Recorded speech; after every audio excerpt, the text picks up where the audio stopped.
आप कितने भी टैलेंटेड हो, कितने भी हार्ड वर्किंग हो, कितने भी स्मार्ट हो, अगर आपके पास ये एक स्किल नहीं है तो आप लाइफ में सक्सेसफुल नहीं हो पाओगे। थोड़ा हार्ट ब्रेकिंग है बट सच यही है। मेरे एक स्टूडेंट है राहुल, वो मेरे से बात कर रहे थे और उन्होंने मुझसे बोला कि सर मैं काफ़ी नर्वसनेस फील करता हूँ, मुझे ये समझ में नहीं आता कि मुझे बहुत सारी चीज़ें पता होने के बावजूद भी मैं क्लास में बोल नहीं पाता हूँ, मुझे अपने ऊपर बिलीफ नहीं होता, मुझे वो कॉन्फिडेंस महसूस नहीं होता। तो आज हम समझेंगे कॉन्फिडेंस की साइंस को और कैसे आप अपनी लाइफ में कॉन्फिडेंस को इनकलकेट कर सकते हैं और अपना बेस्ट वर्जन बनने की ओर आगे बढ़ सकते हैं। तो सबसे पहले हम जानेंगे कि कॉन्फिडेंस और टैलेंट में डिफरेंस क्या होता है। जैसा कि राहुल के एग्जांपल में मैंने आपको बताया कि राहुल बहुत टैलेंटेड है, बहुत होशियार है, लेकिन उसको अपने ऊपर कॉन्फिडेंस नहीं आ रहा है। उसके पीछे क्या रीज़न हो सकते हैं, उन पर भी हम बात करेंगे। सबसे पहले ये समझिए कि किसी भी टैलेंट का कोई फ़ायदा नहीं है अगर आपके अंदर कॉन्फिडेंस नहीं है उसको एक्सप्रेस करने का। दो स्टूडेंट्स हैं, जैसे कि राहुल की हमने बात करी, और बिल्कुल ऐसे ही मान लीजिए राहुल का कॉपी है, बिल्कुल दो एक जैसे स्टूडेंट्स हैं, सब चीज़ में वो एक जैसे हैं, पढ़ाई में भी, स्पोर्ट्स में भी, पर्सनैलिटी में भी। बस एक डिफरेंस है कि एक बच्चा कॉन्फिडेंट है अपनी एबिलिटीज़ को लेकर और दूसरा बच्चा नहीं है। तो आप खुद मुझे बताइए कि अपने टैलेंट को एक्सप्रेस कौन सा बच्चा कर पाएगा? वो जो अपने ऊपर कॉन्फिडेंट है, और वही लाइफ में ज़्यादा सक्सेसफुल होगा, ज़्यादा खुश होगा। क्यों? क्योंकि वो अपना बेस्ट देने के लिए लगातार कोशिश करता रहेगा। तो जब आप कॉन्फिडेंट होते हो तो सबसे पहला फायदा ये होता है कि आप अपने टैलेंट को एक्सप्रेस कर पाते हो। दूसरा फायदा ये होता है कि जब आप अपने टैलेंट को एक्सप्रेस करते हो तो आपके पास नई नई अपॉर्चुनिटीज आती हैं। तीसरा फायदा ये होता है कि जब आप लगातार एक्सेल कर रहे होते हैं, आगे काम कर रहे होते हैं, तो आप छोटे छोटे रिस्क लेने से नहीं डरते। तो बहुत सारे स्टूडेंट्स को ये लगता है कि कॉन्फिडेंस तो हमारे अंदर आ जाएगा अगर हम एक बार सक्सेसफुल हो जाएं तो, अगर हम एक बार जिस गोल को लेकर हम काम कर रहे हैं हम उसमें एक बार सफल हो जाएं तो। लेकिन दोस्त, ऐसा नहीं होता। आपको सफलता बाद में मिलती है, पहले आपको कॉन्फिडेंस लाना पड़ता है अपने अंदर। वो कैसे होगा ये भी हम समझेंगे अभी। तो जानते हैं कॉन्फिडेंस एक्चुअली होता क्या है। तो सबसे पहले तो ये समझिए, कॉन्फिडेंस आपकी पर्सनैलिटी नहीं है, या कॉन्फिडेंस आपका बहुत ज़्यादा एक्सट्रोवर्ट होना नहीं है। बेसिकली कॉन्फिडेंस आपका ट्रस्ट है अपने ऊपर, जो आपके एक्शंस के थ्रू बनता है। आपकी जो सेल्फ इमेज है अपने बारे में, उससे डिफाइन होता है कि आप कितने कॉन्फिडेंट हो अपने आप को लेकर, अपनी एबिलिटीज को लेकर, जो एक दिन में नहीं बनता, जो केवल सोचने से नहीं बनता, बल्कि लगातार काम करने से बनता है, अपनी स्किल्स के ऊपर, अपनी एबिलिटीज के ऊपर काम करने से बनता है। और इस कारण को जानना बहुत जरूरी है कि क्यों आज के समय में स्टूडेंट्स को अपने ऊपर कॉन्फिडेंस नहीं होता है। या तो ओवर कॉन्फिडेंस होता है या बहुत कम कॉन्फिडेंस होता है। और जनरली अधिकतर स्टूडेंट्स इस कैटेगरी में आते हैं जहां पर उनको अपने ऊपर कॉन्फिडेंस नहीं होता। उसके पीछे सबसे मेजर रीजन है कंपैरिजन होना। स्टूडेंट्स लगातार कंपेयर करते हैं एक दूसरे को।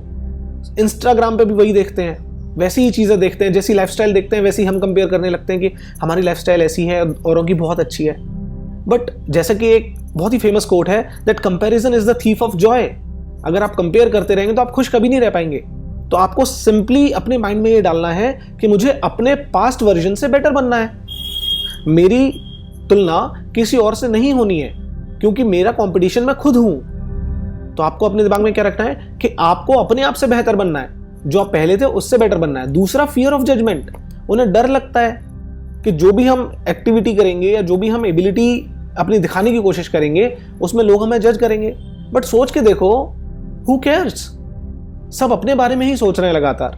इस बारे में कोई नहीं सोच रहा है कि राहुल की एबिलिटीज क्या है और क्या नहीं है। तो हमेशा दिमाग में रखिए KFP। KFP मींस की फर्क पैंदा। जब भी आपको ये फियर ऑफ जजमेंट दिमाग में आए, आप हमेशा दिमाग में ये लाइए KFP, की फर्क पैंदा। कुछ फर्क नहीं पड़ता किसी को, ये आपकी लाइफ है। आपको अपने अंदर अगर कॉन्फिडेंस बिल्ड करना है तो आपको उसकी कमान अपने हाथ में लेनी होगी। थर्ड है पास्ट फेलियर्स। आपने पास्ट में कोई ऐसा एक्शन लिया, कुछ नई चीजें सीखने की कोशिश करी जहां पर आप लेट्स से नहीं सक्सेसफुली कर पाए। इसका मतलब ये थोड़ी कि भविष्य में नहीं कर पाओगे। हमेशा इस चीज को याद रखिए, that your past can not define your future. आपका पास्ट क्या था, आपने पास्ट में क्या किया, क्या नहीं किया, आप कितने सफल हुए, कितने नहीं हुए, उससे ये डिफाइन नहीं होता कि आप भविष्य में भी नहीं होगे। ये जब हम बार बार इस बारे में सोचते हैं तो भी हमारा कॉन्फिडेंस डाउन होता है। Fourth is over thinking. लगातार सोचना, पैरालिसिस ऑफ एनालिसिस। मैं ये करूं या नहीं करूं, ऐसे करूंगा तो क्या होगा, वैसे करूंगा तो क्या होगा, कोई देखेगा तो क्या होगा। जब आप इस बारे में बस सोचते रहते हैं तो हम एक्शन नहीं ले पाते। हमारा माइंड कंफ्यूज्ड स्टेट में आ जाता है और कोई भी एक्शन हम नहीं ले पाते। इसीलिए उसको बोलते हैं पैरालिसिस ऑफ एनालिसिस। इस बात को बड़े ध्यान से समझिए कि you don't lack confidence, you lack evidence. आपके अंदर कॉन्फिडेंस तो है, या ये समझिए कि आपके अंदर कॉन्फिडेंस तो बहुत जल्दी डेवलप हो जाएगा, लेकिन वो होगा तब जब आपके माइंड को एविडेंस मिलेगा कि हाँ राहुल एक कॉन्फिडेंट बंदा है। और वो एविडेंस कब आएगा? जब आप उसको एक्शन के थ्रू एविडेंस दोगे। मैं एक एग्जांपल देता हूं। मान लो राहुल ने डिसाइड किया कि आज मैं 3 घंटे सेल्फ स्टडी करूंगा और राहुल केवल 1 घंटे करके उठ गए, तो दिमाग को क्या मैसेज गया? एक विनिंग वाला मैसेज गया या एक फेलियर वाला मैसेज गया?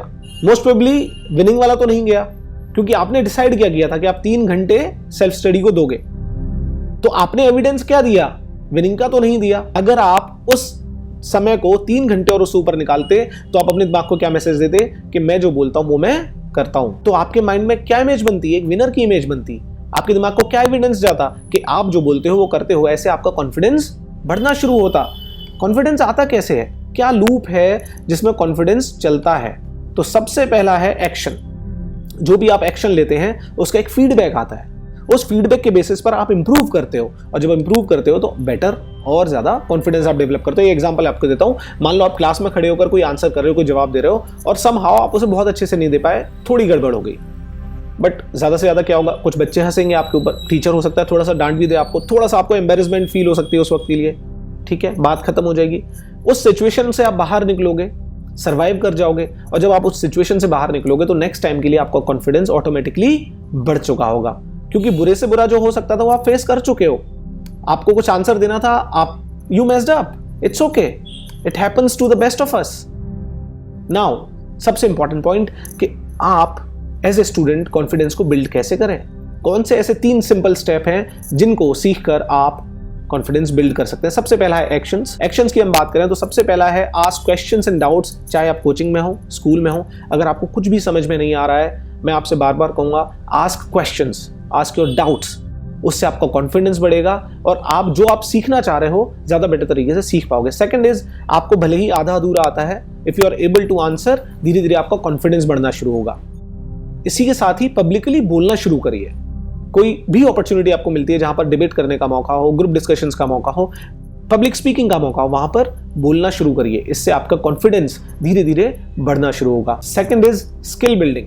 कोई भी नई स्किल डिसाइड करिए कि हर 3 महीने में कोई नई स्किल सीखनी है। फॉर एग्जाम्पल ड्राइविंग करना, कोई नया म्यूजिकल इंस्ट्रूमेंट सीखना, किसी नए स्पोर्ट्स में पार्टिसिपेट करना, पब्लिक स्पीकिंग कैसे करी जा सकती है इसके लिए कोई कोर्स लेना या उस पर ट्रेनिंग करना। अब इस बात को समझिए कि जैसे जैसे आपकी कॉन्फिडेंस बढ़ती है या जैसे जैसे आपकी क्षमताएं बढ़ती हैं, वैसे वैसे आपका अपने ऊपर भरोसा बढ़ता है, और जैसे जैसे आप अपने ऊपर भरोसा ज्यादा करने लगते हैं, आपका कॉन्फिडेंस अपने आप बढ़ने लगता है। और थर्ड, बहुत ही ज्यादा इंपॉर्टेंट है, अपनी सेल्फ इमेज को रीराइट करना। जो आपके दिमाग में निगेटिव सेल्फ टॉक आती है, सेल्फ पिटी, निगेटिव थिंकिंग, इसको खत्म करना। कैसे करेंगे? सबसे पहले इस बात को समझिए, एक लिटिल वॉइस आपके दिमाग में हमेशा चल रही होती है। अब आप जैसे जैसे आप मेरी बात सुन रहे हैं, आप सोच रहे होगे कौन सी लिटिल वॉइस, ये किस लिटिल वॉइस की बात हो रही है? ये जो सवाल आपके आ रहे हैं ना, यही है वो लिटिल वॉइस। तो जब आपके दिमाग में ये लिटिल वॉइस आई कि अगर मैंने ये एक्टिविटी करी और मैं फेल हो गया तो, अगर लोगों ने मुझे फेल होते हुए देखा और वो हंसे तो, अगर उन्होंने मुझे जज किया तो, इस लिटिल वॉइस को ही हमें धीरे धीरे कम करना है और खत्म करना है। तो ये कहना और पूछना बंद करिए कि अगर मैं फेल हो गया तो, अगर मैं नहीं कर पाया तो। ये कहना और पूछना शुरू करिए अपने आप से, अगर आप सफल हो गए तो, अगर आपने बहुत अच्छे से कर लिया तो कैसा होगा।